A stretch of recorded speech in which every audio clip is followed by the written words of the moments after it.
ఇప్పుడే జీ5 app download చేయండి. చూడండి మీ ఫేవరెట్ టీవీ షోస్ ఎప్పుడైనా ఎక్కడైనా. ఈ పెళ్లి నీకు ఇష్టమేనా? ఏ విషయం ఇప్పుడే చెప్పు. ధైర్యంగా చెప్పు పిన్ని. ఈ పెళ్లి నాకు ఇష్టమే.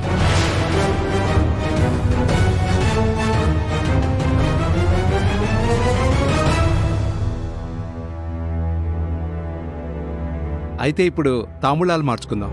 ఒక్క నిమిషం అన్నయ్య, నేను చెప్పేది ఇంకా పూర్తవ్వలేదు. ఇంకా ఏంటి పిన్ని? ఈ పెళ్లి ఇష్టమే అన్నావు కదా? ఇష్టమే, కానీ నేను ఇదివరకే ఒక అబ్బాయిని ప్రేమించాను.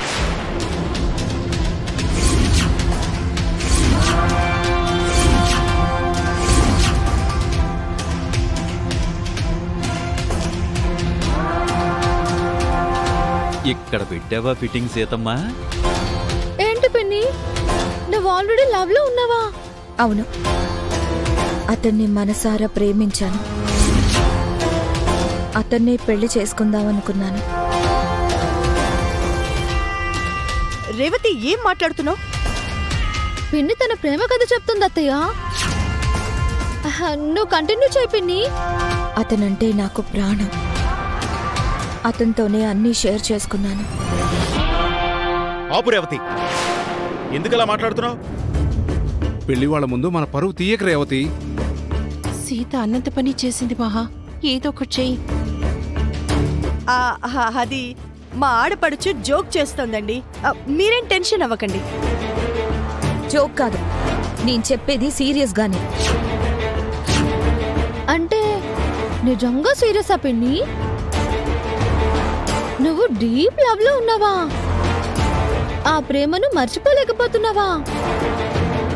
సీత, నువ్వు ఆగు. పెళ్లికి ముందే అంత క్లారిటీగా ఉండాలి కదా అత్తయ్య. పాపం, అసలే వాళ్ళు సంప్రదాయాలకి విలువిచ్చేవాళ్ళు అని చెప్పారు.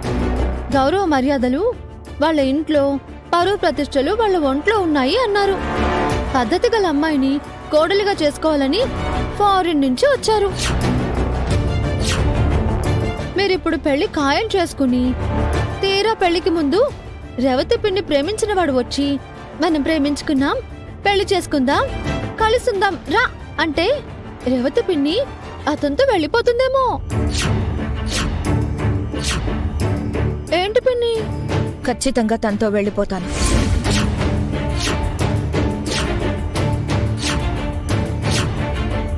అదృష్టం కొద్దీ పెళ్లికి ముందు అతను రాకపోతే పెళ్ళైపోతుంది. ఆ తర్వాత అతను వస్తే అప్పుడేం చేస్తావు పిన్ని? అప్పుడు కూడా ఆయనతోనే వెళ్ళిపోతాను.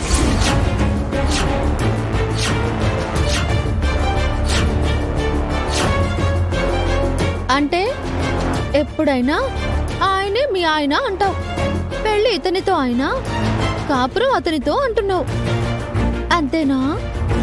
అంతే. ఇదండి విషయం. మా రేవతి పిన్ని ఒకరిని ప్రేమించింది, అతనే తన జీవితం అనుకుంటుంది. ఇప్పుడు మీరు మా పిన్నిని కోడలిగా చేసుకున్నా రేపు తన ప్రియుడు తిరిగొస్తే అతనితో వెళ్ళిపోతుంది.